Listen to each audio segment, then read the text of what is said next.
Evening, afternoon. It's only 1 o'clock. I'm used to doing evenings. How are we all doing? Mushy.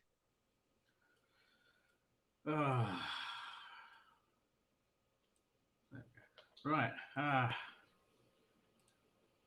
Afternoon, Graham. Hope you're well.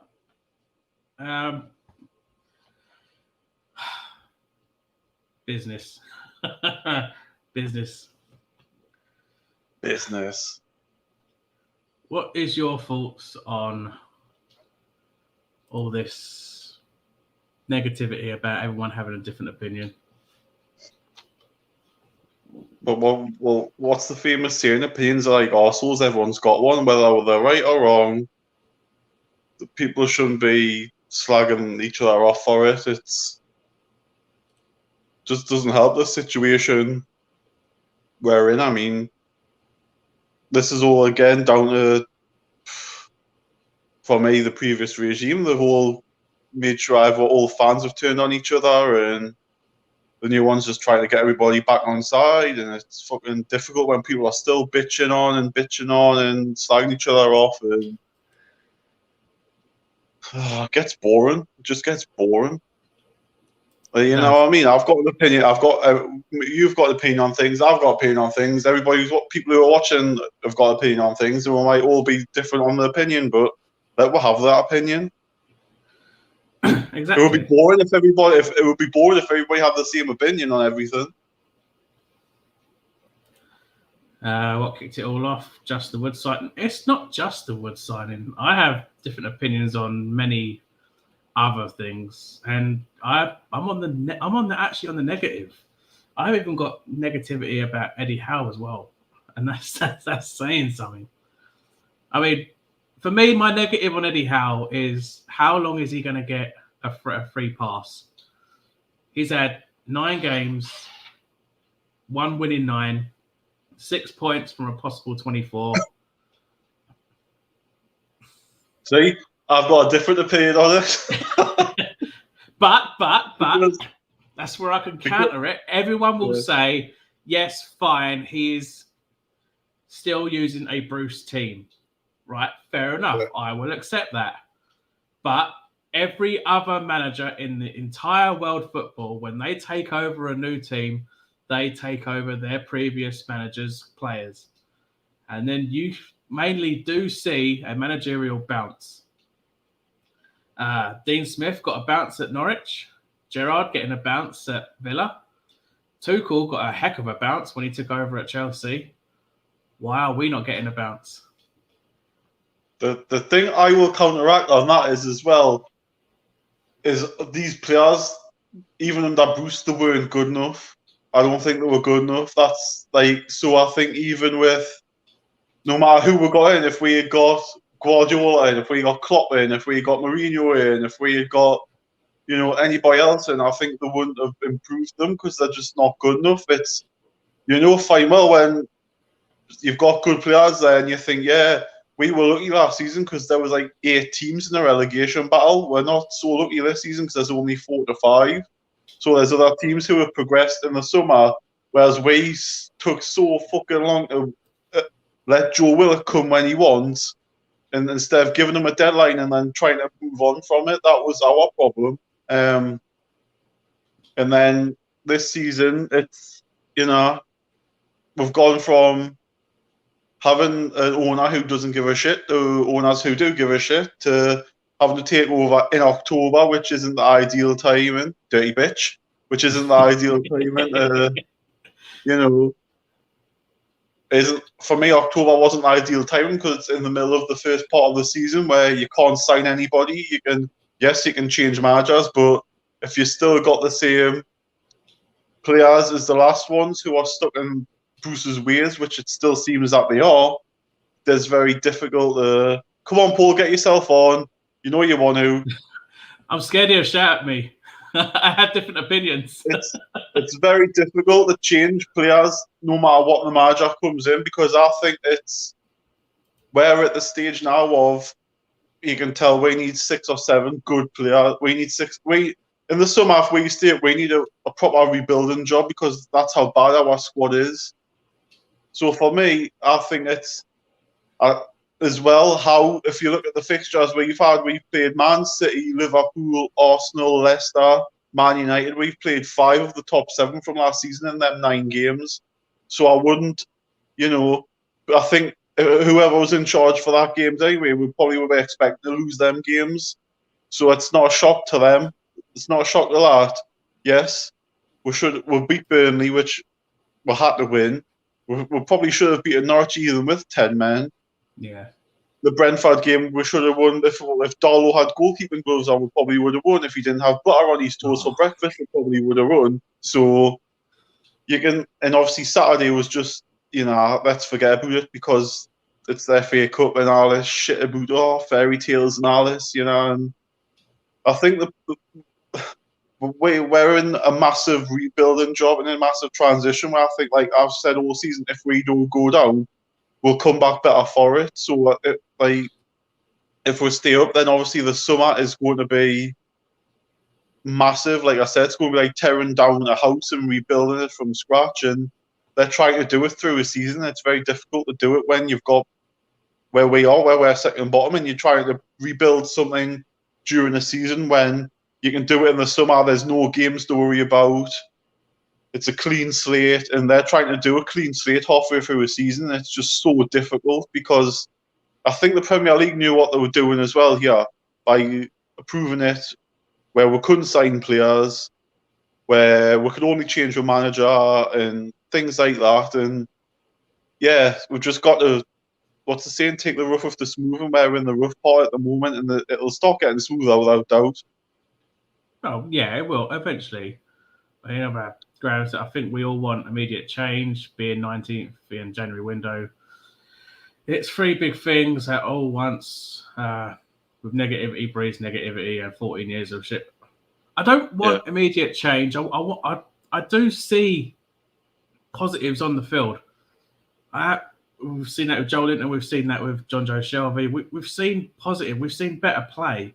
I'll give Hal that, but the results still ain't coming. I think these next 3 games, you can judge them after start judging them because these are winnable games that way. I mean, I say winnable, we've only won 1 game all fucking season. But these are games now that we're going into where, if you want to stay up, you've got to pick points from. So if we can get 7 points out of these 3 games, you can start saying, we've improved. If we lose these 3 games, you can say, well, we're not improving at all. Or if we only pick up 3 draws or 1 win and 2 defeats or things like that, you can say, well, have we improved? These are the games now, the run of games that we said after this sort of the tougher games in December where you would target and think, get points from, because they're more realistically the teams around us. So we have to pick up points off them to, I think, like I said, in 3 weeks' time after the Everton game, we'll know a lot more about where we are, and hopefully we've got a few more players in the door, and that's where we'll know more. Come the 1st of February, is it the 1st of February the transfer window shuts, is it, or the 31st of January, or I don't know, I'm putting lost. I think it's like 11 o'clock on the 31st, I think. Is that a Sunday?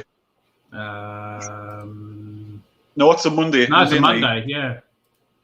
Like I said, the 1st of February, we'll probably know a hell of a lot more where we're going to be next season, judging on who we get in the rest of the window and the 3 games that we've played in that time against more chance of getting points opposition, then we've got more chance against Man City or an Arsenal or even, despite how poor they are, Man United or Man City, and Liverpool. I've said that I may have my doubts about him now, but I'm willing and going to definitely give him his a window. He deserves that much. He deserves a window to bring in his players.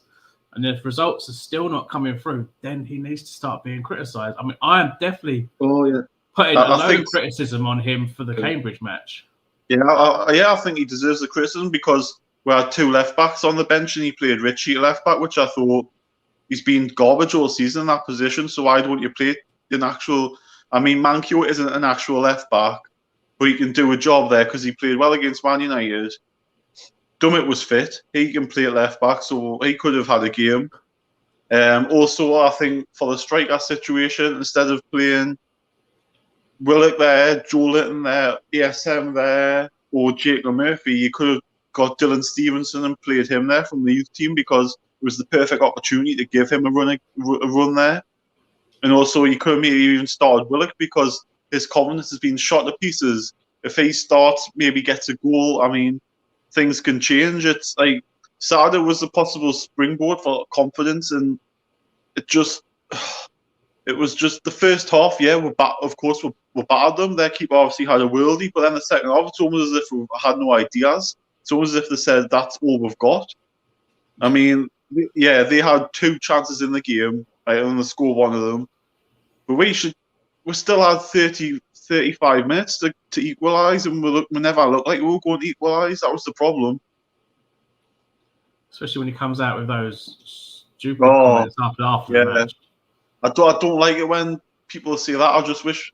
I know he's not the type of person to criticise on camera, but I would like some way. I mean, imagine if that was Mourinho. He would come out and say they were fucking shit. He wouldn't hold back. That's what I think. That's where obviously I think Howe's a more quieter person on camera than a lot of other managers. Which is, I mean, he could have literally went in the changing room and probably tore strips off it, and then he's come out and said, "Yeah, I'm going to defend them. I don't want any shit. I don't want to get anybody offside. I want everybody to be on the same page in the dressing room because we know under Bruce there was a divide. Obviously there was a divide that people loved Bruce and people didn't. Howe probably wants all of them on the same page to rather than dividing them. So I mean, we've got 19 games, so 19 cup finals. Let's just see what happens in May or June. And what happens. It's one thing I hate hearing. So many cup finals. But that's how we've got it because we haven't got anything else to play for. We're out there FA Cup. Obviously, we're not in the League Cup, so we're not in Europe. So this is 19 cup finals for us. Look at the amount of cup finals we've been in over the years. We ain't even won them. But these ones are especially now we've got new owners in. These games are cup finals because we know if we stay up this summer, we can literally attract a lot better than what. I mean, these players that we've been linked with in January, they might actually come in the summer if we stay up. That's the thing, that because they know it's a new start and the season's wiped and you can just build. That's another thing I want to mention about Howe, where he I've said it from the off that he wasn't my ideal choice to be manager, but after hearing his first press interview, you could see the professionalism in him, and I accepted him as manager. But my only concern is that he is not known on the European or world stage, so attracting big players is never going to happen. He's then since gone on to be linked and buy players from clubs he's managed or players that he knows. He's already got Richie, Fraser, and Wilson from Bournemouth.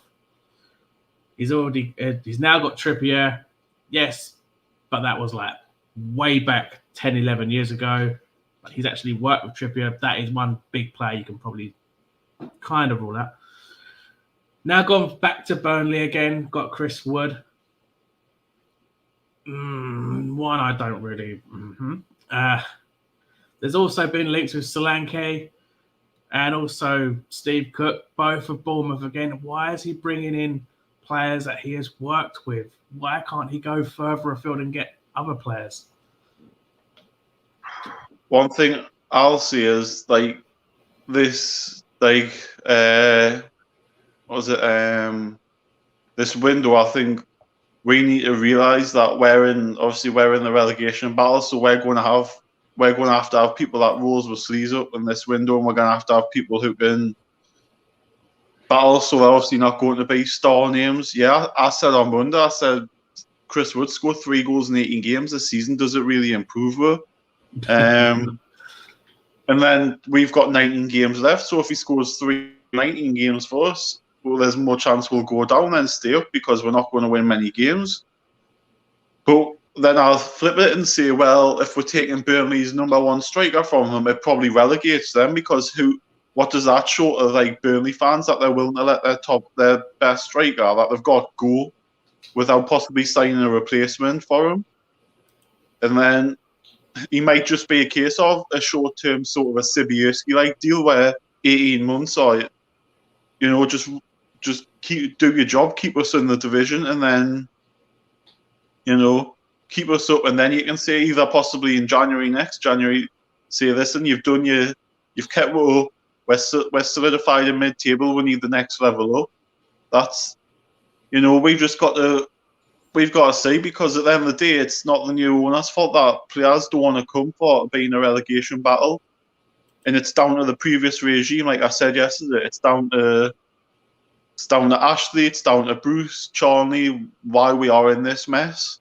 So for me, you've got to literally just say, well, you know what, we've got to get behind it, and hopefully, I mean, we're only 2 points from safety. If we win on Saturday, we're out of the bottom 3. That's, well, yeah. Like, we all thought probably over the Christmas period we would be 7-8 points adrift, maybe more. So we've just got to think, well, it could be worse than what it is. We could already be down. We could, if it was under Ashley, we would not have signed one player, and we would definitely not be getting a second player. So you've got to think that, there's a flip side, like as we keep saying about debate, there's a flip side for everything at the minute. So we've just got, like I said, take the rough off the smooth, and of course we've got the rough part still of being in a relegation battle, but hopefully we can stay up, and then the summer can be the smooth part where we can just rebuild and forget this fucking season ever existed. Yeah, that's why I'll be actually quite glad to see the end of the season. Yeah, I said at the start of this season when Ashley and Bruce were still here, I want this season over with, because I thought it's just going to be fucking shit. I thought we were near on to go down. The moment we lost to York City, I thought this season's going to be a long season. It's been a long season. I still think we've still got 19 games left. I mean, we've still got some big clubs to play. To think our last game was away at Burnley. I mean, if Chris Wood scores the winner there and keeps us up, can you imagine the hell on that's going to be there? If he scores. That's the thing. He's scored double figures for the past 3-4 years he's been at Burnley. But he's only got those double figures at Burnley. Who says he's going to get double figures for us? He's got 3 goals this season. Yeah, I think he's had an injury or something like that. He scores when he's fed.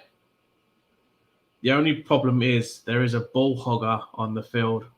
Yeah. He's not going to feed him. We have seen in previous games, even Callum Wilson is getting frustrated because he's not being fed. How are we going to get Wood scoring if ASM is not passing? That's the $1 million question, unless another player's going to come in to be like a creative players coming in to do that. Who knows? Maybe ASM seeing another striker up front might think, I might actually be able to pass. Well, I might have to pass. But again, that's his choice. He might think, you know what, I want to keep taking everybody on again, and then the day it just proves that he's not as good as everyone thinks he is. If he's so good, why is nobody trying to buy him? Why have we had no bids for him? Why is he still at a club that's second bottom in the league? That it says to me he's not as good as everyone makes out to be. He's still bang average. He can be better than what he is. Of course he can with his final play, but again, I think he's bang average. The stats don't lie. He's scored, turns up when he wants. I mean, Man United he turned up there, but he hadn't turned up for the 10 games before that. I mean, they didn't turn up on Saturday against Cambridge in a game where you would expect them to turn up against a League One team. You expect them to be ripping them to bits, but not. He wasn't even. You think he wasn't even on the pitch, so that says to me that he's a player that again has no consistency about his play, and somebody who there's every chance that'll be his career, all of his career. He'll just be an inconsistent player. And it doesn't matter who you play. If he's got the temperament of a child as well, which at times I think he has, because when he doesn't get his own way, he throws a straw. Yeah. His head's not there. He wants to be off the pitch. He wants to be down the toe. He wants to be on social media, doing stuff that he watches. And I think, for me, if I was anyhow, I would be saying to him, listen, stay off that for the rest of the season and just do your job on the pitch. Because you can't have somebody who's going, oh, so Lucas Digne is joining Newcastle, and then fans go up his heart and say, oh, great, what a tweet that is by ASM, he's still rocking it, he's still on it. And a couple of hours later, what he's paid to do, which is play football, he doesn't turn up. I'm sorry, but I would rather say go out and get man of the match performances and help us win 3 points than stupid odd tweets like that. Yeah, I think he's like a Balotelli type player. He makes his fame everywhere else apart from on the pitch. But then again, Balotelli did score some goals. Matthew, I don't want to sack Howe. I'm just not happy that results haven't appeared. 6 points from a possible 24, 1 win in 9, and especially the Cambridge match is just really made me flip my lid because especially his buddy after comments. I want to give him chances. I'm letting him have his window to let him have the chance to bring in his players, and then we can see how results are going to start appearing when he gets his players into his style. But at the moment, oh no! Paul just asked me to send the link. I'm going to get told off. I'm going to get told off. I told you. Oh, yeah, I'm going to get some popcorn, bro. I'm going to get told off. The whole point of this video was to let people have an opinion. I'm going to get told off. Oh, God, I'm not going to like this. I'm just going to get some popcorn. It'll be 2 seconds. Oh, no. How could be here for 10, 15 years and build a massive team? After the show on World of Sport TV last night, my God. Oh, God, I'm scared now. I'm really scared. But just think you've got John tonight where you can take it all out and have a laugh tonight. So don't worry about it. We're going to sing Glory, Glory, My United to John and take the make out of him tonight. And you still not know what we're talking about. I'm probably going to go to work crying now. Paul told me off. You'll find out in a minute. It'll be like being at school when you get told off. Look how many managers Man United have had. Did Alex Ferguson have proven record in Europe before he took over Man United job? He came from Aberdeen, didn't he? Yeah. Didn't he win something? Didn't he win Aberdeen some trophy? He won Aberdeen the league and that. I'm sure he won. There he is. I'm ready for this. He's ready to give me a bollock in here. Here we go. I'm going to go to work crying in a minute. Go on. Jason. Here we go. Go on. Jason, what's the problem? I have differences. I have different opinions. And I hate seeing other people get slated by our own fans for having a different opinion. Not everyone can think on the same wavelength. Everyone's going to have their concerns about certain things, and this is what annoys me. So what's concerning you, Jace?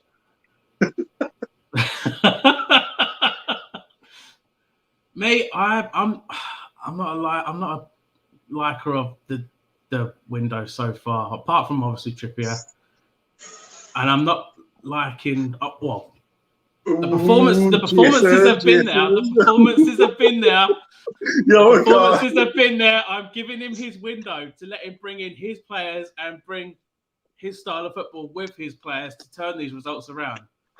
But right. So what's the problem? What's the problem? What's the problem with Wood? What I want to know is how long is he going to get a free pass? Because it's 1 win in 9, 6 points from 24. And an awful performance against Cambridge.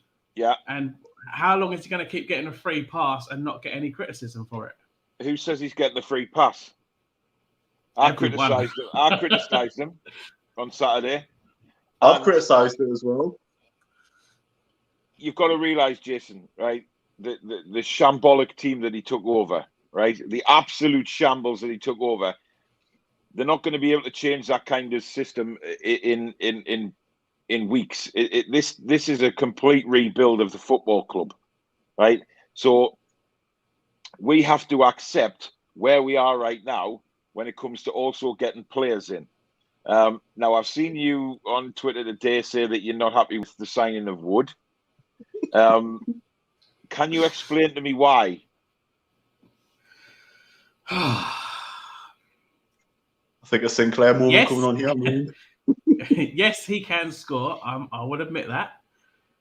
He's scored double figures for Burnley over the past 3-4 years he's been there. Yep. Doesn't guarantee that he will get those figures for us. Mm-hmm. As with any player. He scores when he's fed. This is the main concern that I have. He only scores when he is fed the ball, but we have a ball hogger on the pitch that will not pass. And even we've seen in previous games, Callum Wilson gets frustrated when he is in a position to get the ball and he does not receive it. So how are we going to get Chris Wood scoring if ASM is constantly on the bloody ball? But the signing of Wood has nothing to do with ASM. The signing of Wood, we could have signed any striker and you could say the same argument, right? You could say, if we'd have gone and spent 60 million quid on a Vlahovic, for instance, we would be in the same problem, right? Because it's getting the ball to him. Now, ASM, for me, needs to be taken out for a couple of games and play Murphy and Fraser, who we know will get the ball across. Also, Trippier will cross the ball. But one thing we have got now with Chris Wood is somebody who will hold the ball up. I.e., it's not going to be belted forwards and the ball comes straight back. Shelvey has also got an outlet, which he hasn't had when Wilson doesn't play. Because on Saturday, Shelvey was getting the ball in the middle of the park and he looked up, nobody's making runs for him. Now, with Chris Wood, he has an option there straight away to get the ball to him. Chris Wood can hold up and play more players into the game. Now, whether that involves ASM, time will tell. But he will also be able to bring in certainly the likes of Trippier, who will be bombing down the right, whoever's on the left. It gives him more options. Now, one thing that hit me yesterday was that, this is probably where we are right now, is to sign in players. Despite the fact that we've got all this money, we're not going to be able to attract the players of 50, 60 million ilk just yet. And if Chris Wood, who can score goals, we know he can, and if Chris Wood is the kind of player that we need to get us out the crap that we're in now, then so be it. And then the proper rebuild will start again come the summer. But at the minute, given it's the January window, given we need players who are Premier League experienced and have done it in the Premier League, as Chris Wood has, and let's face it, he scored double-figure goals in a Burnley side who don't attack, who play very one-direct football, don't really create a lot during a game, certainly in the Premier League. But now we have Chris Wood, who scored goals in a bad team, coming into another bad team where we know he can score goals. And he just might be 5-10 goals at the end of the season that have kept us in the league. Yeah. So suck on that, Jason. I'll go take my face for a shit. The John Sinclair award goes to Jason. Pissed off. Look, at the end of the day, everybody's going to have divided opinions because, the bottom line is we all, that's the beauty of football, and it's all about opinions, and that's what creates talking points, right? So at the end of the day, we have to realise that we're not in a position at the minute where we can bring these world-class players in, and we won't be for a while. But if we stay up this season, which is all we're looking at now is the next 6 months, the next 19 games are all we're looking at. We're not even looking at the next season yet or past that. It's got to be based on this next 6 months. And if this 6 months we can survive and stay up, then it gives us a much better bearing for the summer to start bringing in bigger names, more expensive names, because we're starting from scratch to get a pre-season, all that, blah, blah, blah. And we can start moving up the league. And that's when the more attractive players will start coming. Chris Wood, for me, when he was first mentioned, I wasn't fussed. But after having to think about it, he's going to be the tough man up front that we simply haven't got. He'll put his head in where a lot of strikers won't. He'll rough the defenders up, which we haven't got on that side at the minute. So he's going to be causing all sorts of problems for defenders. And that might just enable ASM to have a bit more space because they've got Chris Wood to worry about now and give our wingers a bit more time on the ball to get the crosses in. And then it will be up to Chris Wood to get on the end of them. Now, I've been watching some of his goals for Burnley this morning, and he knows where the net is. He knows how to score goals, and he knows he's a great header of the ball. He's a great striker of the ball as well. And this guy knows like I said, knows where the net is, and that's what we need. But it's all about as well, we need to give him the ammunition as well.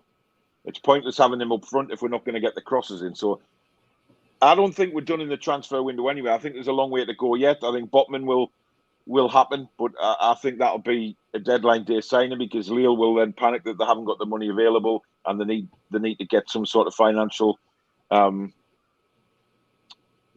get a financial package in place. So I think that'll happen. I think if we get, I don't know, shut up, Dirty Dave. If we get, see, people are going on about Cantwell. I like Cantwell. I think he's better than what we've got at the minute. When you look at the likes of Willock, he's just not playing well. And he doesn't look like he wants to be here. And if that's the case, don't put him in the team. He doesn't deserve to be in the team. His body language is completely wrong as well.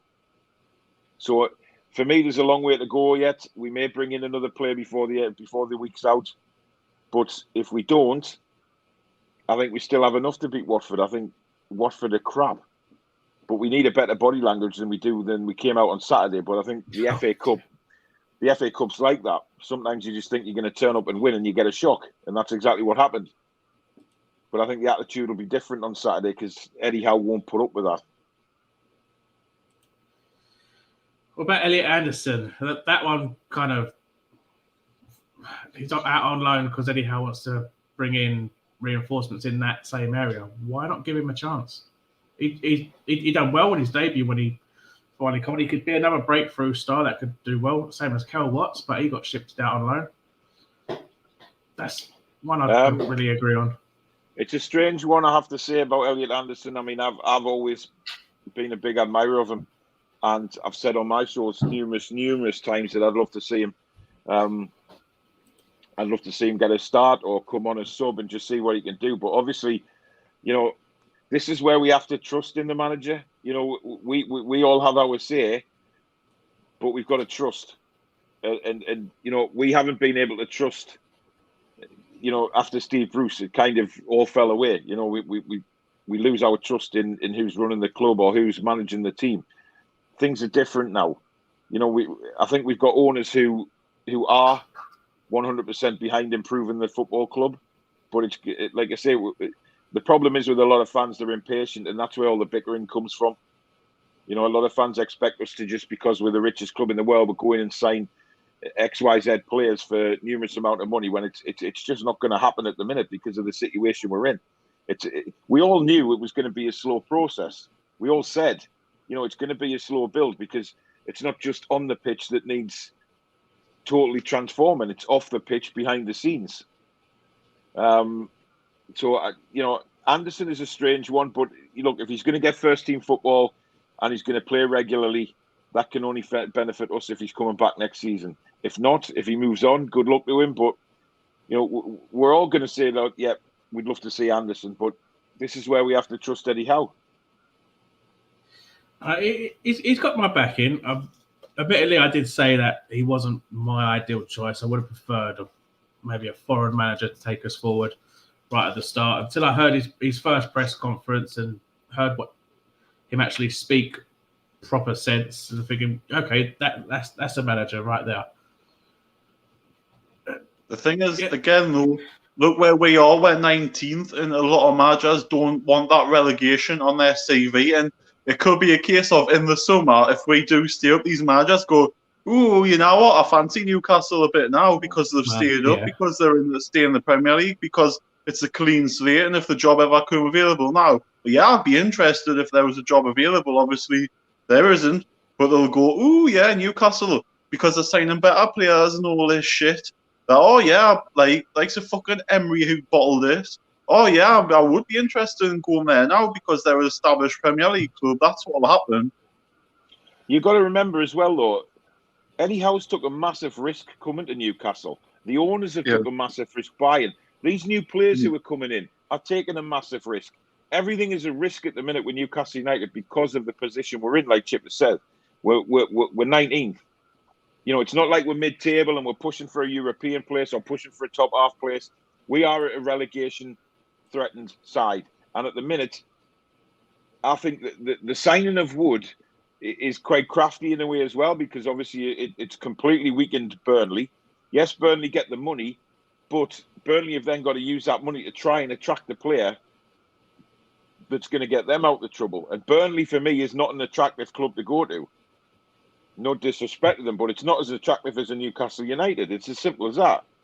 So they're going to find it very difficult to bring somebody in, and it'll be very interesting to see if they actually do. Because sometimes they'll just put the money into the club and not on players.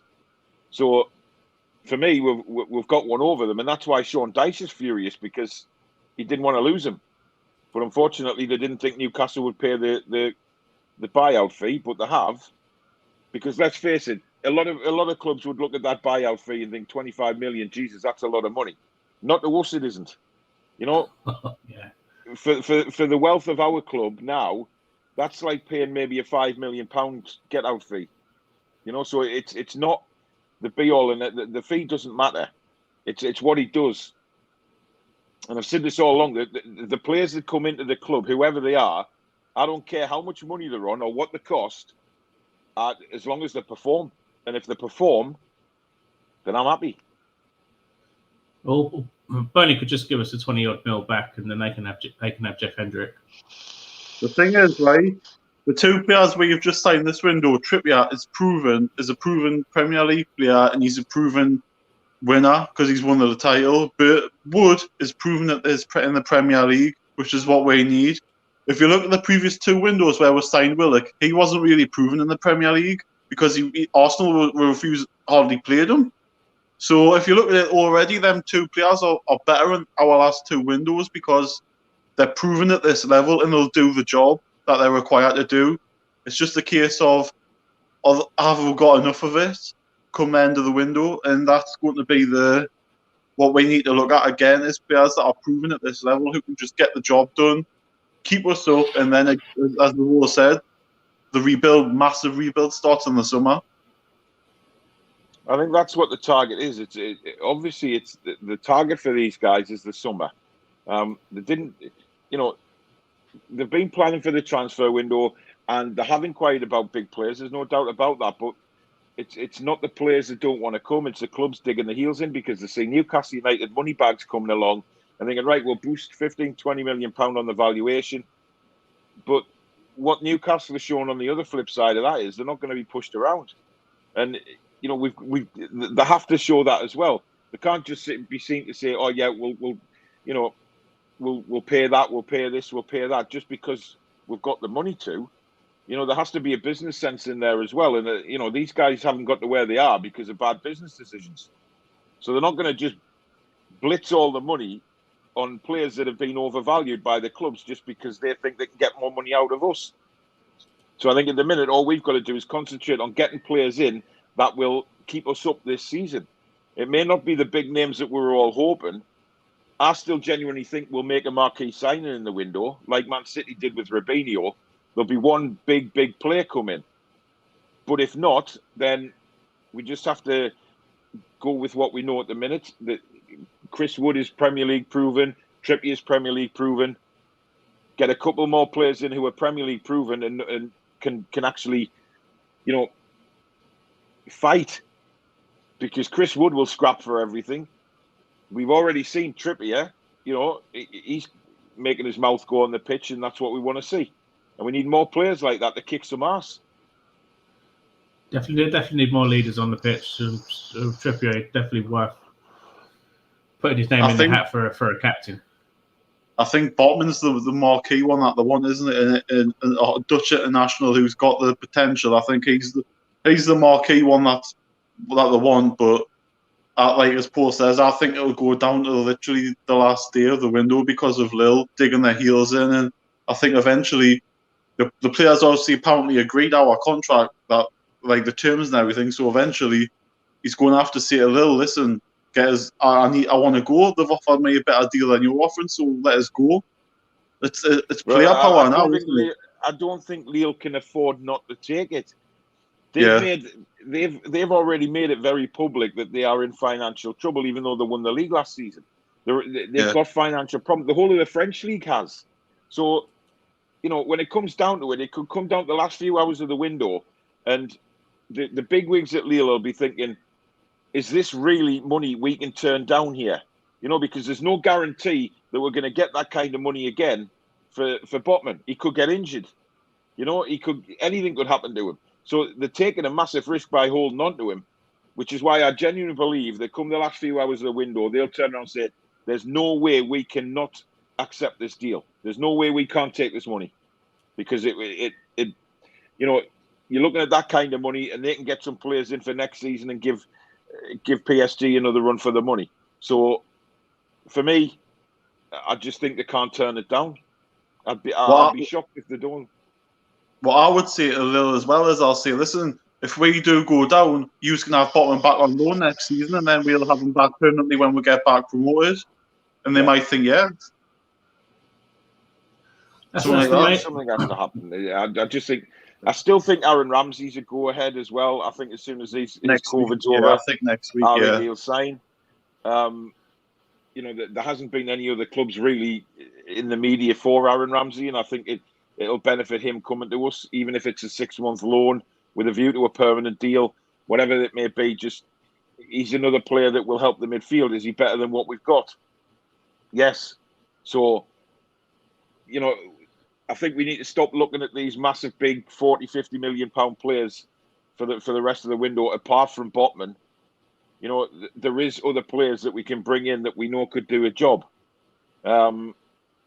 Centre-back position for me is one that has to be sorted very quickly, because I don't think we can go the rest of the season with the centre-backs that we've got. I don't think they're good enough.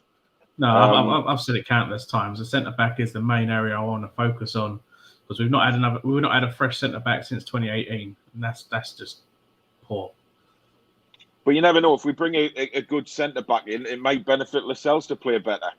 If he's got a good, solid centre-back next to him, maybe we take the armband off him. It may take some pressure off him as well. Yeah, I mean, he's not a captain for me anyway. The captain on the pitch now for me is Trippier.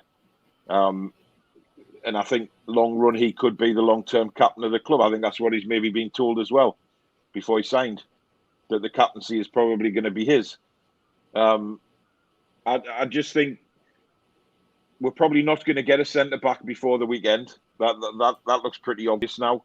I mean, you never know. Chris Wood happened like in the space of a couple of hours. Just, all of a sudden he was on the train to Newcastle. But I don't think we'll get one by the weekend. I think, we've got Leeds away after this Watford game, which is another massive game. They just keep rolling in. And, for me, I think we have to have another centre-back in before the Leeds game more than Watford, if I'm honest. We need so many areas. Ironically, that centre-back was Lejeune that was signed, wasn't it? Who we've since sold in the same time as we haven't signed any of our centre-backs. Well, listen, I think that was a mistake, and I think sending Kel Watts out on loan again was a mistake. I think Kel Watts could have come into the side this season. I think he could have been a number one centre-back. He played most of pre-season, so why wasn't he given the chance to start the league? Well, because Steve Bruce is a knob. Yeah, and that. I mean, Steve Bruce had his favourites, and there was no doubt about that. So that's why. that he sent Kel Watts out again because he wasn't in his plans. I think had Kel Watts still been at the club when Eddie Howe's come in, I think Eddie Howe would have played him because he's one of the better centre-backs that we've got. Would have been. Getting rid of Lejeune for only $4 million, we could have got double, if not triple, for that, I reckon. He, by far our better defender. And the thing is, Lejeune's been fit all season as well. He's played all season. So, any excuse of selling him because he might get injured or he's had injury problems, that's all gone down the Swanee because he's been playing all season. Fernandez has just disappeared. Still injured, isn't he? Is he injured or is he just not he's injured at the minute. He's injured at the minute, but I'd love to know what's going on behind the scenes with him because he's by far and away our best centre-back that we've got at the club. The thing that is for me is like if he is injured, fair enough. But surely if he's not, and if he's not going to play him, then why is he still keeping him here? You like to think get him off to give him free up a space. If it's like like obviously they've said he's injured, fair enough. But if it's not an injury, which a lot of us are seemingly thinking it's not, that there's something going on there, you'd have thought maybe let him go somewhere just to free up a bit of space. But we're going to have to free up some space at some point because he gets to name a 25-man squad like that's at the end of the window. I've got a a lot of players are going to miss them. Yeah, a lot of players are going to, if we get 4 or 5 more players in, there's a lot of players just going to be sitting on their asses for the rest of the season because if they don't find new clubs, then they won't be in the 25-man squad. They'll just be on their asses. And one thing's for certain is he won't name 4 goalkeepers in the next 25-man squad at the end of this month. Would you bring in a new keeper though? I don't think it's a necessity right now. I think do I have 100% faith in Dubravka at the minute? No, I don't. I think he's made some mistakes in the last few games that have been costly, but I think he's better than what we have. Loan move for Henderson, maybe. Possibly, but Ragnick said he's going nowhere, so I don't think it's a necessity right now.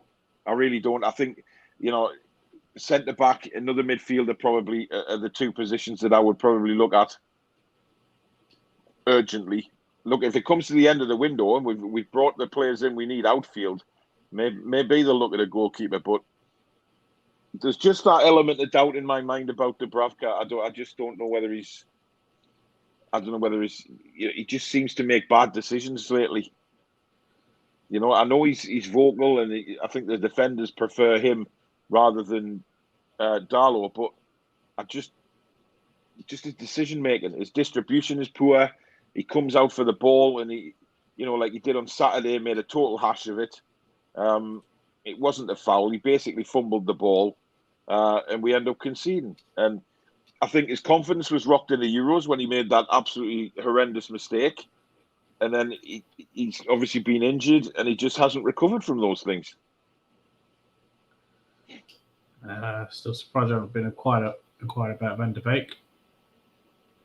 Definitely one I would bring in. I think John Sinclair's about to talk about Van de Beek than anybody else, isn't he? Being his Man United connections. Yeah, nobody can tell me that he doesn't have a spot. Oh, Jesus, it's fucking embarrassing, man. What did he put on Monday? Was it? Did he not put GGMU match day vibes, Man United fans or something? Yeah. Oh. You just don't put that as a Newcastle fan. I'm sorry, you just do not. If you're a Newcastle fan, you do not put GGMU. I'm gonna pull him up on it tonight. It doesn't matter. You don't put that kind of crap, by the way. I'm going to pull him up on it tonight, mind. I'm going to pull him up on it tonight and ask him why he did it on Monday and morning and say, glory, glory, Man United, match day, shout out. And I thought, you don't put red and white hearts in your bloody thing with black and white hearts either. I thought, what the fuck are you doing, John? We don't want to be associated with Man United, as simple as that. I don't understand. I never will. I mean, he says it's because he's known them for ages. All right, give them a shout out, but don't put glory, glory, Man United. Or do an Arsenal stream and see up the Gunners when you end it. Bloody hell, man.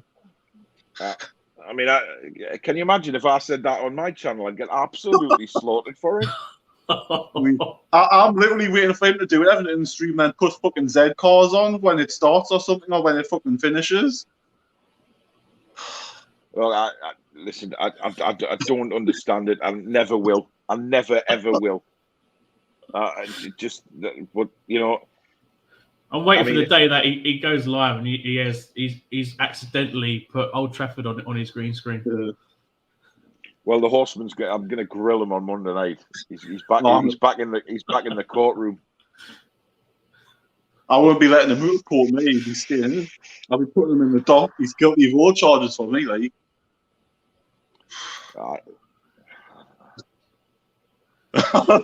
Doubling marks right there, like. Yeah, definitely. Will like be retired porn stars. Unbelievable.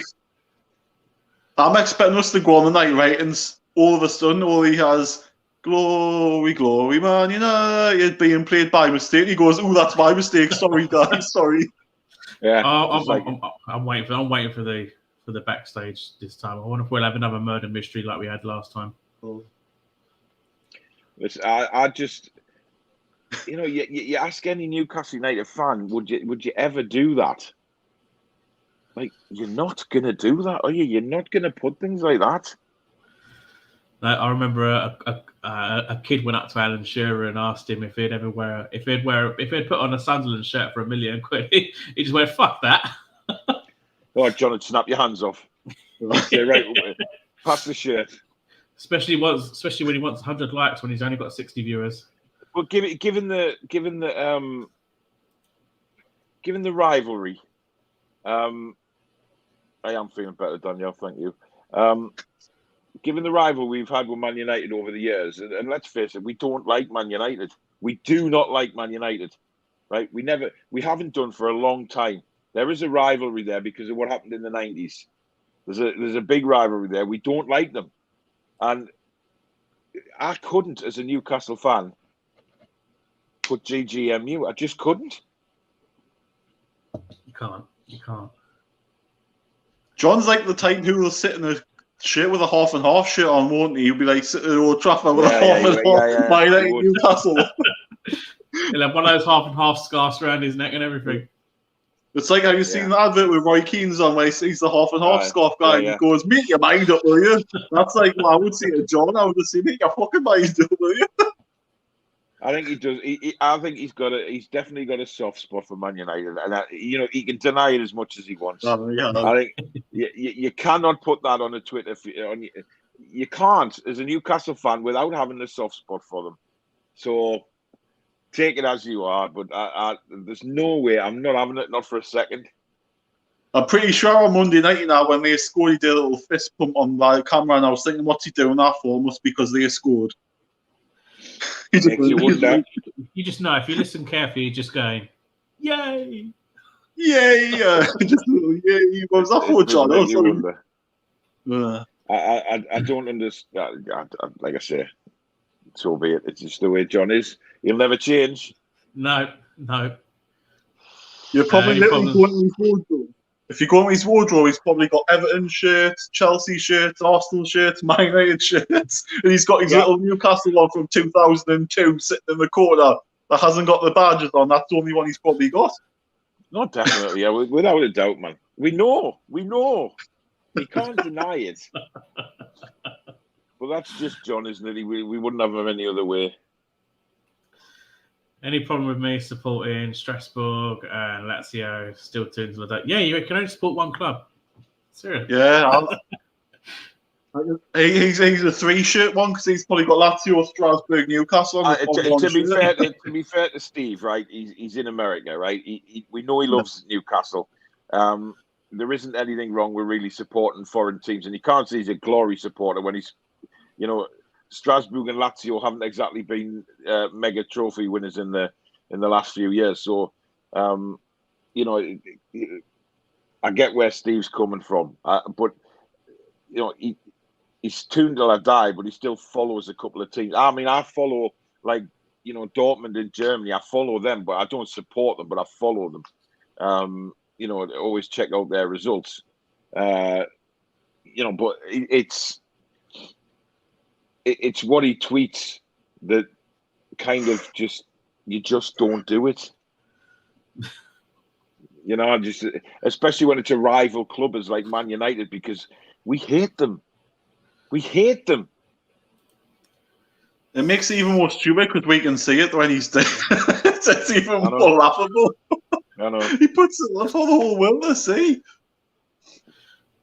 But I think Man United are hated by Newcastle. There's Sunderland and then there's Man United for me. And Everton closely followed after that because they're the Scouse Mackhams. John likes Man United's like our derby with Leeds. It's the closest team we've got to a derby. Yeah. Well, God, thank God. I thought Matthew said that was his second team, and I thought, bloody hell, Matthew. That's what I thought. I was like, oh no, click off. Gee. Half and half scarves are gross unless it's two clubs that are friends, Schalke and Nuremberg. Even that, I'm sorry, like that's like us having half and half scarves with having who would we have half and half scarves with? I'm sorry, well, but listen, see on Saturday they were selling half and half scarves for Newcastle and Cambridge, and I think for a Cambridge fan, yeah, for them, yeah, but. Like memorabilia, you know what I mean, for the time they came to St. James, and now it probably means even more because they won the game. So I understand that side of it, but going to a game like in the Premier League where you're playing at home to Norwich and you've got half and half scarves, I just don't get that shit. Like that. John will wear my United top 100 likes. I'm going to ask him that tonight. Actually, John will wear my United top 100 likes. I'm going to ask him that tonight. So. I don't even like PSG yet. I've got a PSG scarf sitting right there. Oh, you money grabber, you glory seeker. This is interesting. I've recently been seeing this tatted about. Yeah. Target from Villa. Yeah. Being a target for us. He's not a bad left back. But then you have to say, well, why are they buying Luca Dean and get, he's obviously, why is Steven Gerrard then wanting to offload Matt Target? You know what I mean? Is he? I think he's better than what we've got personally. So yeah, but again, time will tell. I do laugh for Luca Dean, because he did say he only wanted to play in London and he's going to play in Birmingham. So I mean, whether he's got his geography wrong or I don't know. I mean, Yeah. See, I understand what Danielle means there. The half and half Ipswich Newcastle scarf when Bobby died, that's memorabilia, commemorating the game. And that's what I'm talking about with Cambridge fans. That's something for them to commemorate that game. They'll never forget that day that they went to St. James's Park and they beat the Premier League side. Those are what I can understand. It's just when you go to a normal Premier League game and you see them selling half and half scarves, you're thinking, is it fucking real? Just no chance, no bloody chance in hell, unless you're John Sinclair. Oh, yeah. You'll probably see again tonight. There'll probably be about 40 or 50 watching, and you'll go get the likes up to 200 or something, and you'll think, like Barry said the other night, how is that possible? How's that possible? Do you know what? I mean, that has to, I mean, like, I was watching him the other night, and I think there was 28 watching. He says, I want 100 likes. Like, the maths just doesn't add up, John. But the problem is you can't do that. You can't just go, I want. It's like I'll say on mine. We've got so many watching. If you are enjoying the show, please hit the like button. I don't say I want likes because it's just like he does on Twitter. Like he'll advertise his show on Twitter, and then 10 minutes later he'll say, "Please retweet the same freaking tweet." He did that yesterday for the Man United one. I thought, I'm not retweeting the fucking Man United show. I thought, I'm not doing support for Man United. I know, but he'd only just advertised the show 10 minutes before that. Another one he does is he'll go, "Oh, I've got 50 watching. I want at least 150 watching me." Yeah. Listen, we've told him a million times. We give him as much advice as we can. Bless him. Just needs to stop caressing that bloody mic. Oh, he loves caressing the mic. He's very gentle with his mic. Bless him. He loves it when he's got it switched on. It is switched on, yeah. Or facing the right way, aye. Well, you've got to love him, man. Bless him. You've got to love him. You'd probably turn up the match on Saturday with a Man U top on and his fleece or something, so you still didn't say it. He'd be sitting there. I might try and rip it off him. Morning, guys. It's afternoon here. Afternoon, aye. It's 9 a.m. here, so morning to ya. Can't knock John for trying, bless him. Got a lovely spirit. We all love John. Exactly. Apart from when that's something you'll never be able to take away from is his spirit. Apart from when he goes about Man United and Everton and Chelsea and every other club, fair enough. But Newcastle, yeah, I don't mind. And shouts out everybody apart from us. Yeah, aye. Yeah. I told you I'm going to get a sex change so I can get a shout out off him. That's the only way you'll get a shout out off him. I think it's I do, guys. I must confess, I do have a Man United shirt, but I do use. Get off! Oh, God. Bye. He's good. Penalty box. But I was about to say I use it as my personal. When my shoes are dirty, I use it as my shoe cleaner. I definitely thought you were going to say something else when you said personal. I thought you were going to say something very inappropriate there. No. I have over 100 football shirts too, though. So I just like collecting. We know about your 16,485 shirts. Jamaica. Listen, I'm like Steve. I like collecting football shirts. It doesn't mean I support them. I won't buy any Premier League shirts, but like the lower leagues and stuff, I like supporting them by putting putting some money in their coffers. Like the non-league sides like Gateshead, Darlington, and things like that. And some of the lower league teams, I'll buy their shirts because I quite like them. The football kit's a good football kit. What's with the wank Bruno? Wank. That's when he had his allergic reaction. That was comical, lads. Is like that? Yeah, I'm fine. Yeah, John, I'm fine. Your face. It's funny how he didn't know what he didn't know what caused it, did he? God. If anything, I tell you what, he gives you some laughs, does John Sinclair. He gives you some laughs. Especially with all of that. If you saw the stream the day after he did, if you saw the stream the day after he did when his face was still swollen, I couldn't believe the person kept a straight face all the way through it. I was just sitting laughing, watching it, and the other person was straight face, not a thing. And I was thinking, do you not need to see can you not see like how bad he is? He's like, do you remember when Bear Grylls got stung by a bee and his forehead was fucking massive? And yeah. That was like what John was like, and I thought, how can you not tell that's not his normal face? He's literally got something wrong with him. I thought, I can't keep it straight. He's brilliant, man. He's brilliant. Something always happens that will make people laugh with John. And that's the thing. He's in the gutter. In what way? We're always in the gutter, isn't it? It's never look at this, man. Look at this. Aww. Ain't she lush, man? Me little girl, she is. She's not so little, like. You found out how Enzo's doing? I don't have him anymore, mate. Yeah, I know you said you had to get rid of him, but did they keep in contact or anything? Yeah, he's doing great. We send us videos and pictures all the time, and he's having the time of his life. So I couldn't have like the Elsie's me dog, you know what I mean? I just couldn't have him. They were fighting too much. Had an allergic reaction. Yeah, that's what he said.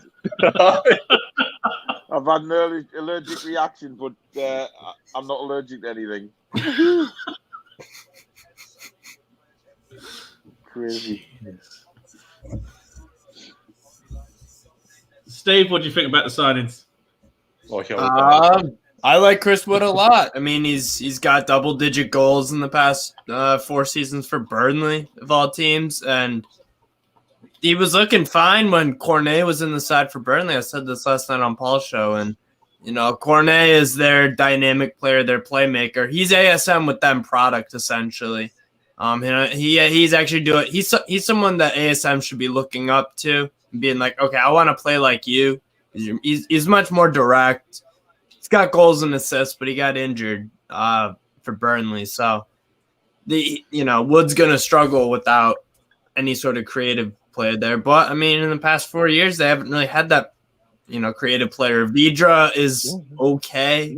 I don't think you could say he's even Premier League proven or anything, but they don't got much creativity. Goodmanson, the Icelandic guy's he's all right, but the thing that you can't take away from Burnley though is that I don't necessarily it does weaken them. Don't get me wrong. Signing their goal scorer essentially, yeah, that'll weaken them. But are we really going to be surprised if Sean Dyche of all people gets Burnley out of that relegation fight and keeps them up for another year? I wouldn't be surprised. He does it every year.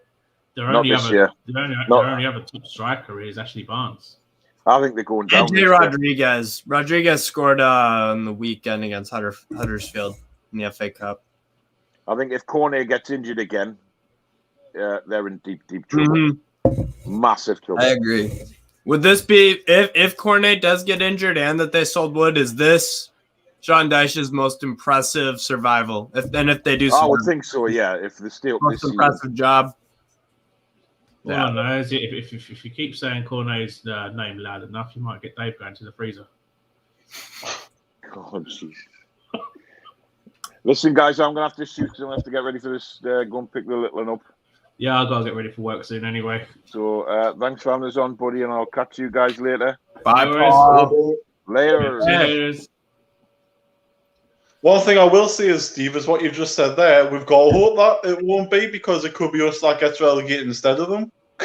Yeah, exactly. It could be taken from them to help us out. So that's always welcome with Wood signing.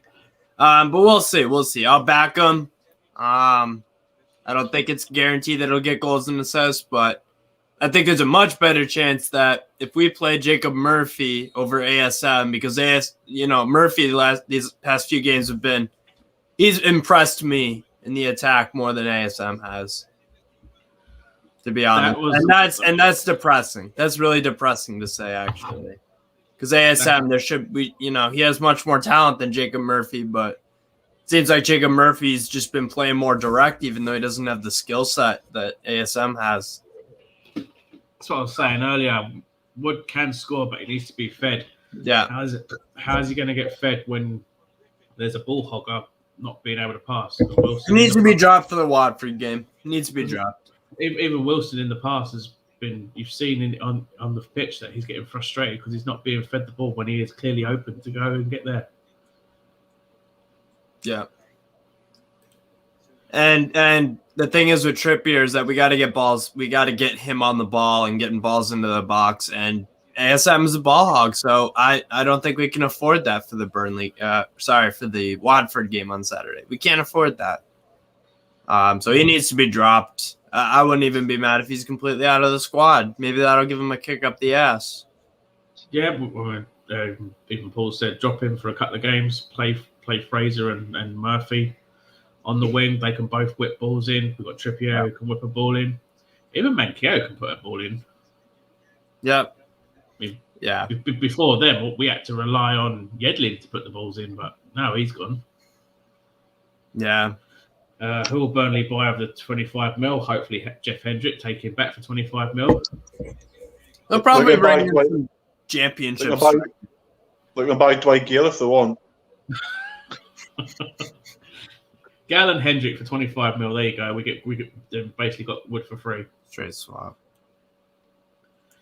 I wouldn't be surprised though if Sean Dyche turns Dwight Gale into a freaking 10-goal season guy. I don't think they will buy because they're skinned. The owners are in debt, so I think they'll have to keep the money to pay off the debt. That's the thing. Burnley are in massive debt now. Over 100 million in debt, and they use that to. They did what the Glazers did with Man United. They buy the club, and you put the debt on the club. which is pretty fucked up. And that just, you know.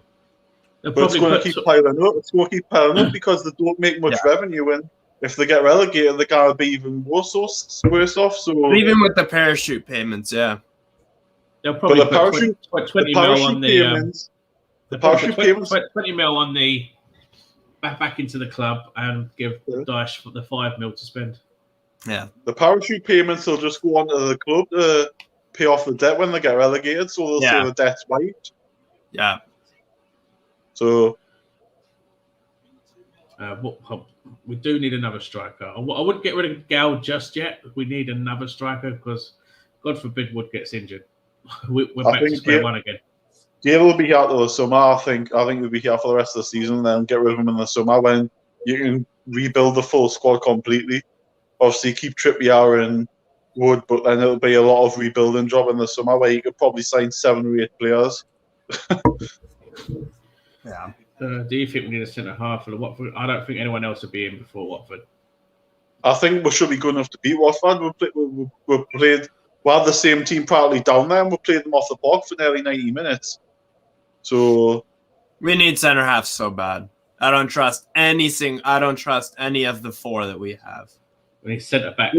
We should be recalling Kellen Watson, giving him a chance. I said that as soon as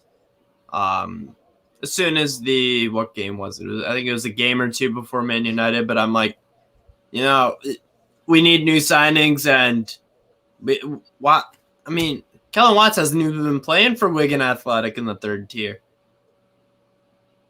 And I think that's just their manager being a dumb fuck. But do we have an option to recall him, or is he for the full season over there? That's actually kind of. I guess not.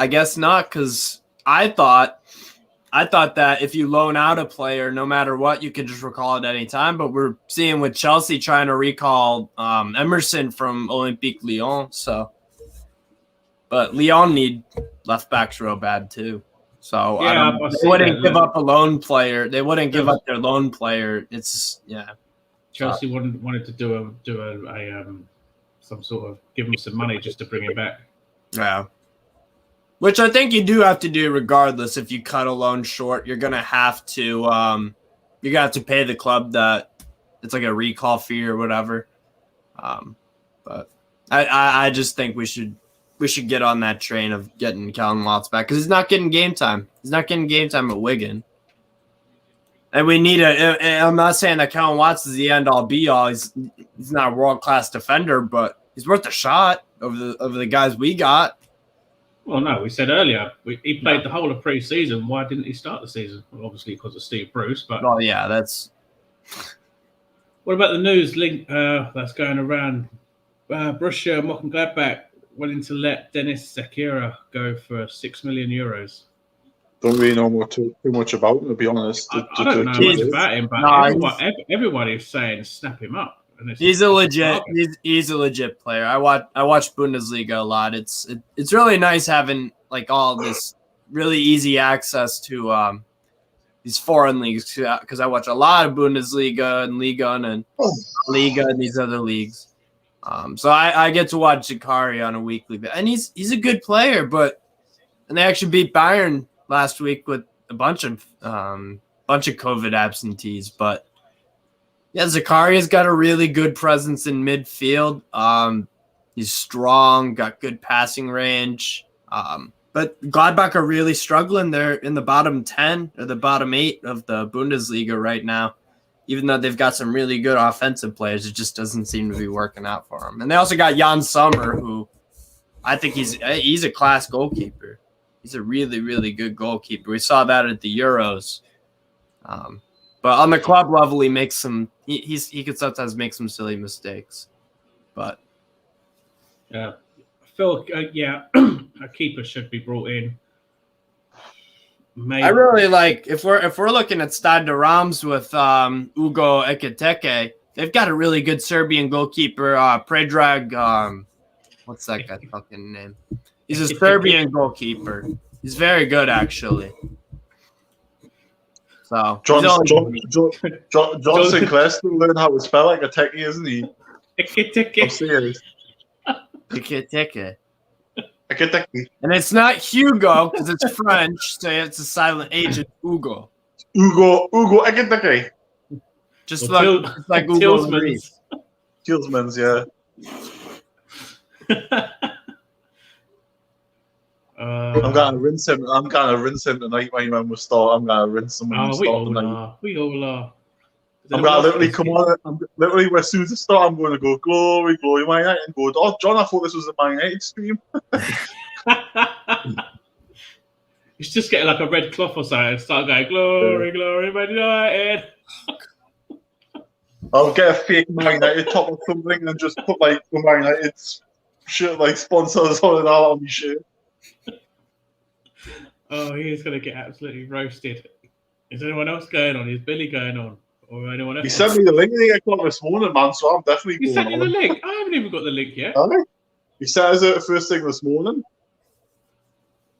Just beg him that you'll be on, he'll send you. That's all I did. I just said, John, I'm free tonight, I'm not at work, so I can come on. He sent it straight away. Dirty bitch. What a bitch. Oh, he is. He's a fucking manhole, Harry. Yay! Yay! He's a little yay when he does that. Just goes yay, like he's how he does his things with his fingers and goes yay, Yay. like yay. When he does the little John Sinclair wave, it looks like one of those fucking one of those at a car dealership, those floppy things. Oh, wacky God, waving inflatable arm flailing too. Yeah, it looks like an inflatable. Just like I see on Monday night when he did the Sean Paul show, he had a blue blue Adidas top on. Someone said, "You've got the Schneid Chelsea top on." It's hilarious. Wow! Yay! Yay! Yay! Oh, I wonder what surprises we're going to get. We'll find out. I mean, he's probably got, as soon as we go on, he's probably got some porn stream on or something. He'll probably have hard on, and you'll not realise he's got us on in the background. Oh, be hilarious. You guys worried that West Ham United won't take care of Norwich tonight? Surely we want a Hammers win. I'm not worried. I expect them to win 3 or 4-0, to be honest, because Norwich seem to be as if they're already defeated the way they're playing. They seem to already resigned to relegation. Yeah. But they'll come straight back. They haven't signed anybody, so if Burnley and them don't sign anybody in this window, then they may as well relegate them because they're not going to stay up. Sean Dyche and Cornet are crucial to Burnley surviving, but no Norwich. You can't just rely on him though because he's been injured twice this season. So there's every chance he'll get injured again. So that's why in a way we're shit house and it's like there you go. Bye bye. The championship. There you go. Yeah, West Ham. No, I'm not too worried about the West Ham game tonight. I'm sure they'll take care of business. They'll win the midfield battle easily with Souček and Rice. They got a bunch of really good players. I'm sure Antonio will have his way with the Norwich defense. So hopefully, but you know, I wouldn't mind Declan Rice putting in a cheeky bid for him. I think here's one of my unpopular opinions. I think Souček is just as good as Rice, or a little bit. Souček is he's a quality player. I think that'll be in a couple of years' time. You like to think a couple of years' time for Rice, you like to think. Yeah. Really make a statement and bring Bellingham back. Ooh. Well, then you're playing him on ESM's position, so who would you have? I mean, ASM deserves to get dropped, so I don't mind him getting competition. He needs competition. If it means he's going to exactly. He needs competition. So he needs competition, he won't be doing all of his trickery if there's competition for his place. You know But what, then he man? might throw his dummy out the pram and say, "Oh, I'm not playing." You know what, Man That's City fine. are You're easily replaced. Man City are so good because they have 2 starting 11s that can beat most sides in England and Europe. You don't know who's going to start and who's going to play for Man City, and guess what? It doesn't really matter who. They could even throw Zach Steffen and Nathan Ake, he's a decent center back, but and you could even play Nathan Ake as a left back too, and they've got so many options at Man City. And don't mention Nathan Ake because level 7 will get a hard on if you mention him. He's already got it, and it's attached to his corner. Oh, Nathan Ake. Oh. This back four would be Nathan Ake, Phil Jones, Chris Smalling, and David Santon. That's his dream back four. It is. I'm telling you, it is. That's his dream defense. Yeah, I've heard. Oh my fucking god. Fuck. Yeah, that's my team. What's wrong with it? Plus, he hates Canadians. He hates Americans. He hates everyone around the world. He hates Germans. He hates French. But he wants a fucking Dutchman in his dream starting 11. He hates Rudiger, even though Rudiger doesn't even know who he is, and he's done nothing to him. He says, "I can't stand the bloke. Absolutely can't stand him." Rudiger's are really good. I'd love for us to go after Rudiger in the summer window if we survive. I would say I'll put an offer down for him and say, "Listen, there's so much you fancy coming if we stay up and offer him a contract and say, well, if we stay up, there's a contract there for you." He's a better Fabian Schär because Rudiger for almost every game for Chelsea, he's like playing on the fucking halfway line, spraying balls out and progressing attack. He won 2 penalties against Leeds, which is a big help for us at least, having them drop points. So Rudiger's a really good player. I don't know why Dave hates him, but you can't really explain Dave exactly. It's kind of hard to gauge what the hell he's talking about sometimes. Ake was one of the main reasons why Man City He had a good game against Arsenal when they played recently. He had a good game in that Arsenal game at left back, and that's kind of for Man City. It's been like striker and left back. Pretty much everywhere else on the pitch, they're completely set. But he actually, Ake did really well at left back. Oh, God. Stop being level 7, man. Level 7, Steve. No, could it be? No, my nickname's already set. Because last week I was hosting the NFTV watch along for the Cambridge match, and everyone kept calling me fucking American guy. I've got that next time now. American guy, yeah, that's my motto. Ryan's already got his Canadian Zorro that I always call him. Ever since he turned up with that bloody all pink, with his pink hat, his pink cape, his pink little mask thing, I've just always called him the Canadian Zorro. So now every time he comes on, it's now the Canadian Zorro and that fucking American guy. Fucking American guy. We got W Dave with his dirty bitch. Wow, what a bunch we are. Oh, wow. Just as I mentioned, the Canadian Zorro, he sent me the link. You'll not get to work. You'll not get to work, buddy. You do. You got 15 minutes.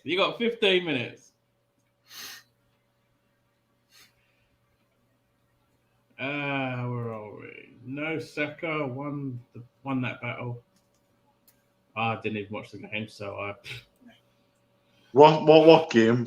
Arsenal Man from January. I thought that was Sunday when Nottingham Forest beat them. I'm telling you, I don't want no part of Nketiah.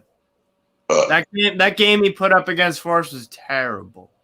I mean, he had 2 or 3 sitters. Fuck those both up. I still think it's a myth that Arsenal are getting top 4.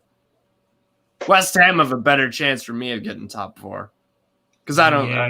I still don't. I'm still not comfortable rating Arteta yet. I ain't a fan of them or anything, but just outside looking in, I wouldn't trust Arteta. No, I'm not a fan of Arteta. I think they did wrong by getting rid of Emery too soon. That's what I think. Because Unai Emery's got Villarreal in the last 16 of the Champions League, and they nearly beat Atletico Madrid on Sunday. So they're a good team. They got a really good team there. Villarreal. But I think Unai Emery would have, and I also think it's important to mention that I think Unai Emery would have done a better job with Newcastle than Eddie Howe has. But then again, our squad is fucking dross. So especially when we put out a strong team against Cambridge and not get anything out. we don't. That's the whole thing. It's a total myth about our strongest 11 because our strongest 11 ain't strong. Yo, Afternoon, Zoro. Ryan. Buongiorno. I literally just woke up too, and how's Chris Wood not signed yet? It'll happen. Yeah, It'll happen by tomorrow, I think. yeah. We need a center back in though. Along with that, That's the main glad. area that needs to be upgraded is that centre back. Yo, when I woke up too, I got a notification from OneFootball saying Daily Mail is Mhm. linking us with Haidara from Leipzig. I have seen that. Mm. He's a good midfielder. He's a good mid. He's right. He's with Mali right now. Yeah, that's what I mean. At AFCON. And then I checked AFCON because I have that favorited, and Yeah. he's literally playing right now. Yeah, he's playing against Tunisia. I got that game on. Yeah. Yeah. Do not make noises like that when you haven't even got your camera on. It just makes it even worse. He's got morning wood, I think. Not yet. He's probably got morning glory. He's probably watching Johnson Clare videos. Fucking car. You know what I loved yesterday? I put a comment in. I mocked John. I said, every time he's doing a live stream, he's like, I'm going to run through these comments quickly. He says it every time. I love it. And then Paul replies back with a laughing emoji spam. It's even worse when he'll keep saying, "Oh, I'm going to let you guys go. I'm going to wrap this up in a minute." 30 odd minutes later, he says it again. Yeah. Oh man, it was heated in John's chat yesterday. First time I've seen it too. I was more paying attention to the chat than he was.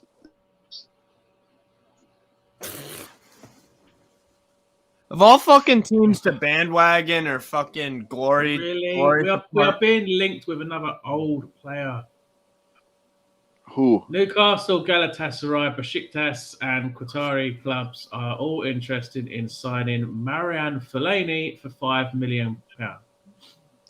To be fair, I'm not a huge fan of that signing, but to be fair, Fellaini would do a better job than fucking McTominay and Fred at Man United now. He was okay at Man United. I think we need to go for a better caliber. I think Turkish Super League is about Marouane Fellaini at this point in his career. That's probably about his level. I wouldn't take Fellaini. I'm not a huge fan of Fellaini. I can't take him seriously without his afro. I can't take him serious. I know, I missed that afro. It's just got a really short hair. I just look, where's the afro gone?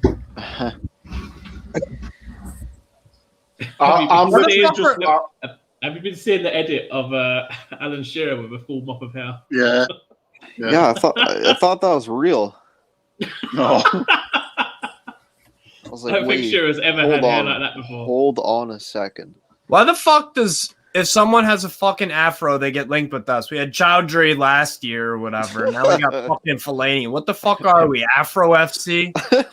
Afro social media, ASM, Chris Wood FC. Oh god, I don't know how these players could play with afro, man. That could just be extra weight on you. John's chat of World of Sport was heated yesterday. Yeah, what he said. I was literally. Was it? What happened, like? Well, Ginger was calling Matt deluded and stuff, and like Joe Linton, this guy does not take off cap locks. Like it's getting annoying now. Yeah.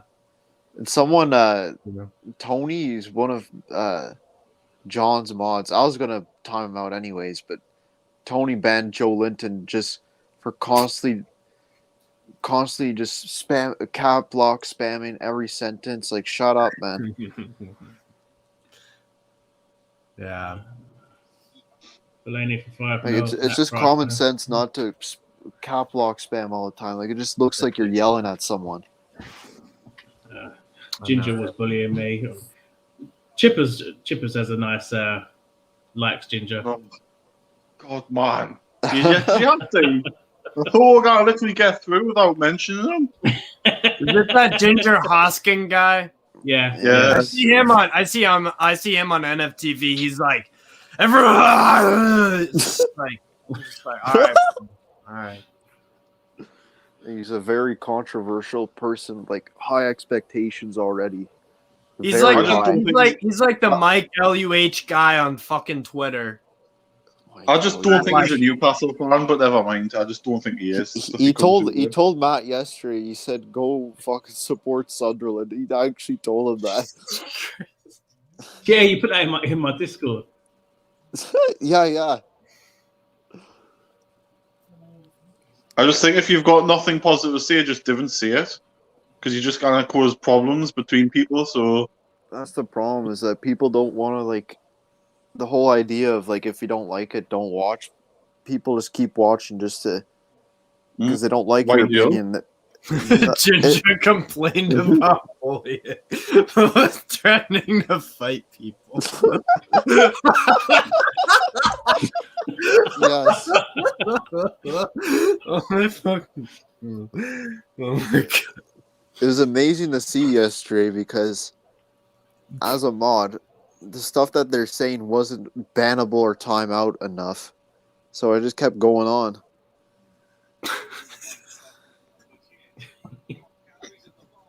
Should have timed him out. Fucking hell! thank God. Like, Ryan, are you going on John's tonight or not? Maybe, I don't know. What's No, John? there's no maybe about what you're fucking going on. You're going on. You're not maybe in it. You're going on. I'm going on it. I'm going on ripping with Man United, so everyone's going on it. Simple as that. No, yeah, we got to go on a rip into that. Steve, do you work today? Because you should come on today too. What time? I think he does this at 7 like 2 o'clock our time, so it's 2 about o'clock 2 our o'clock time. your time. 2 o'clock. Yeah, I should be able to do something like that. Just message him for the link, and he'll probably send you it. Yeah. I think he's been starting to put the StreamYard link in now, but like last week he put his own Put link to his his own. own YouTube link in. I can't keep up with that guy's fucking tweets. He's like, I can't keep up with John. I really can't. I love him. No, I can't keep up with that Man United fan Sinclair like I can this.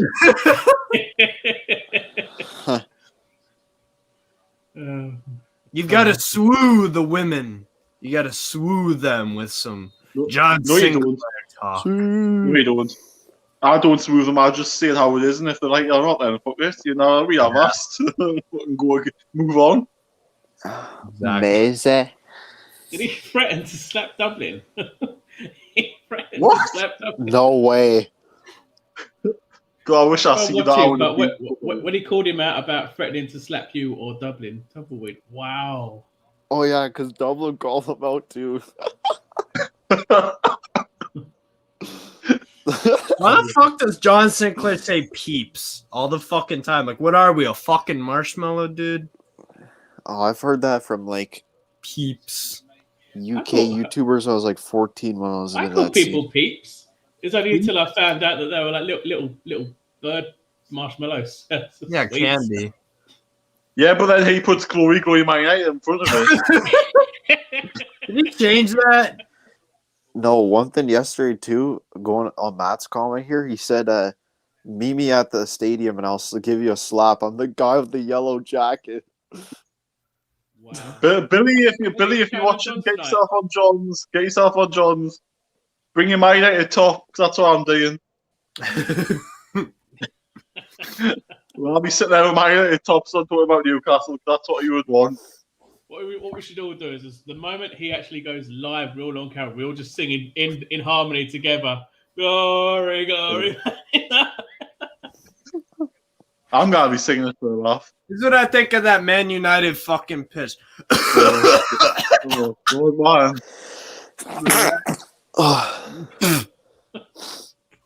Oh, nah. I think John's just caught it on the other end. Good. Like, Well, I needed that. Oh, wait a minute. Yes, there it is. I'll be the guy in the big yellow jacket. Like, cool. That's a great way of knowing who the hell you are with millions of others wearing a yellow jacket. And the Reds go marching on. Hey, Chippas, imagine if Ginger Billy's came on. on one of the StreamYard calls.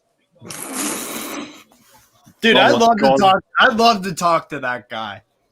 Say what you I just want. wouldn't. So I think I would rip his head off. I think I would rip his. I think you and him fighting would be popcorn. I'd no. It's the moment that I it's the don't- moment that first comment appears. Oh, and Ginger says, and Chip is like, oh, for fuck's sake. Yes, because I know it's just gonna be shite. I need more popcorn moments between fans. Like the last time was probably Steve in level 7 during the Bright or after the Brighton game. We was arguing about Alaba either. Well, It's so hilarious not watching that. you got a free ticket, and like Steven was like, "Why the fuck's he get a free ticket?" And then Lawson was like, "Why not?" He's a fucking solid. Always happens on my bloody stream, doesn't it? Yes. Oh, yo, guess what? Yesterday happened too. Someone farted on Paul's channel. And no one Hey, claimed it. someone else done it. Who did? I don't Who was know.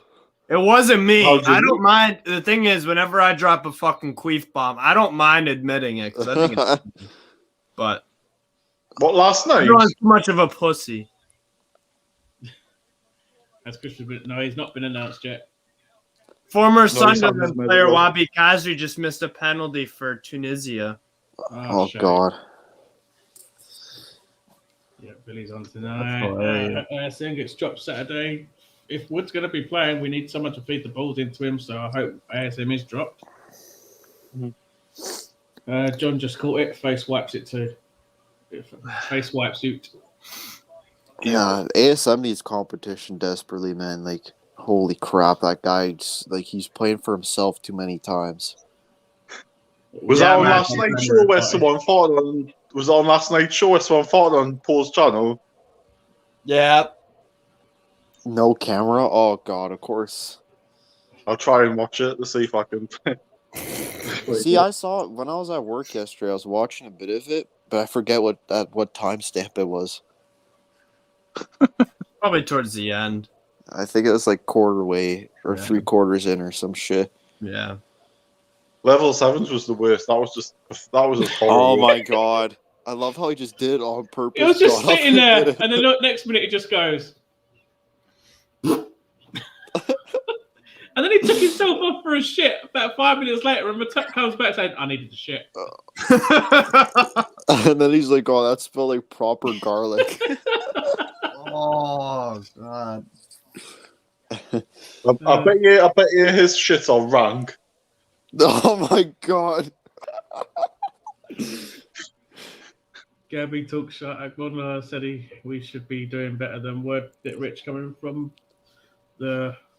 I watched career Talk he had. Sport before I went to bed last night, and finally, like, the host didn't really come up with any controversial shit. Like, I guess that guy, I don't know, I think he's from London, the Spurs fan, whatever his name is. Like, he was behind the signing, which was good. I thought if this is like Jim White or something, you'd probably be like, why the fuck are they going for him? Right. Jermaine Beckford on Sky Sports. I watched that yesterday, and he, former Leeds striker for a few years. He was actually saying nice things about Newcastle in the signing. I'm like, wow, that's media narrative is actually. Well, it was yesterday, like the one video, like this is Talk Sport on YouTube I was watching. Yeah. And some guy named Shaq, he was a Newcastle fan. He goes on, he's not behind the sign. And he somehow brings up Gareth Bale as we should sign instead. I'm sorry, he's not even a striker. Like, why are you bringing him up? Gareth Bale wouldn't do wank in this fucking team. No way. Even Trevor Sinclair's been giving us a lot of praise of late. Yeah. Who? John Sinclair? Oh, Trevor. Trevor Sinclair. Trevor. Oh, he's close relation. Not Mr. Glory Man United. Isn't he bald as well? But Trevor Sinclair played for Man City, not Man United. Right. No, Okay, John wouldn't be happy about that, like. Got a lot more time from Man City than fucking Man United. Wow. Yeah. Right, I'm going to wrap that up there, guys. I've got 15 minutes to get ready to go to work. So, Say it's 7? yeah, 7. John never sends me the goddamn link. Yeah, I'm gonna watch Mandalorian now and work out or something. I'll be on John's later. Yay! Yay! Hello, ladies. Hello, ladies. Cheers for coming on, guys. See ya. See you later. Catch you later.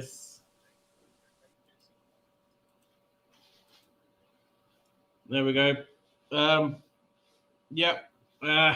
That kind of went off in a completely different direction. So, yeah. Cheers for tuning in, guys. I've got to get ready to work. I'll be on John Sinclair's channel tonight. So do tune in to that. Go on the chat. Do like, do subscribe, share about as well. Close to 200 subs. Just need another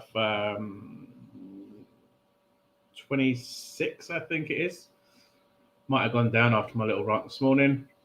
There at the start. But yeah. I will catch you next time, which might do a Watford preview, providing the game still goes ahead. Other than that, I will catch you on Saturday evening for the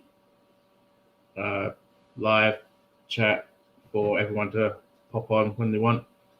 Yeah, again, do like, subscribe, and share about. Gareth Bale. Wow. I didn't know Wood as an ex-Leeds player till I looked on YouTube and he scored against. Yep. Can't wait for the chat on John's stream. Oh, we're gonna rip into him. You know that. We're gonna rip into him.